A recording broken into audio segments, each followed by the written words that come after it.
ये कहानी है एक सीधे साधे मछुआरे, एक जादुई मछली और एक ऐसी ख्वाहिश की जिसने सब कुछ बदल दिया। सोचिए, अगर कोई सीमा न हो तो क्या मांगा जाएगा? यही सवाल इस कहानी के दिल में है। एक गरीब मछुआरे के जाल में फंसी एक अनोखी मछली जो इंसानों की तरह बात कर सकती थी। उसने बिना कुछ मांगे मछली को छोड़ दिया। वो तो बस अपनी पत्नी को ये किस्सा सुनाना चाहता था। पर उसकी पत्नी को ये बात बिल्कुल पसंद नहीं आई। उसे लगा कि एक सुनहरा मौका हाथ से निकल गया। पत्नी के दबाव में मछुआरा न चाहते हुए भी पहली ख्वाहिश मांगने समंदर किनारे लौट गया। उसने मछली को आवाज दी और पहली इच्छा के साथ ही समंदर का रंग भी बदलने लगा।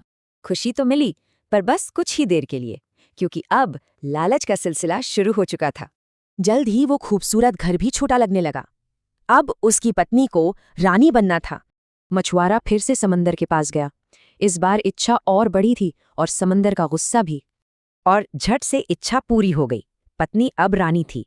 पर लालच का कोई अंत नहीं होता। उसकी भूख और बढ़ गई। रानी बनना काफी नहीं था, अब उसे सम्राज्ञी बनना था। वही सिलसिला फिर से दोहराया गया। एक और मांग, और इस बार समंदर गुस्से से काला पड़ गया। वो सम्राज्ञी तो बन गई, पर इतनी ताकत पाकर भी उसका मन खाली का खाली ही रहा। उसे ये बर्दाश्त नहीं था कि दुनिया में कोई उससे भी ज्यादा ताकतवर हो। यहीं से आई सबसे बड़ी इच्छा। ये लालच की हद थी।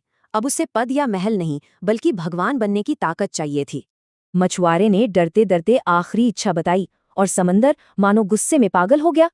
जब मछुआरा घर लौटा तो वहां न महल था, न दौलत, और न ही उसकी पत्नी। सब गायब था।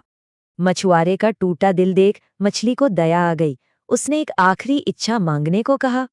वो अपनी पुरानी झोपड़ी में लौटा और वहां उसकी पत्नी उसका इंतजार कर रही थी। आखिरकार उसकी पत्नी को अपनी गलती का एहसास हुआ। असली खुशी दौलत में नहीं, बल्कि साथ रहने में है। तो इस कहानी की सीख क्या है? यही कि बेगाम लालच सब कुछ छीन लेता है और असली खुशी संतोष में है। ये कहानी एक अहम सवाल छोड़ जाती है। आखिर महत्वाकांक्षा कब लालच बन जाती है? ये सोचने वाली बात है।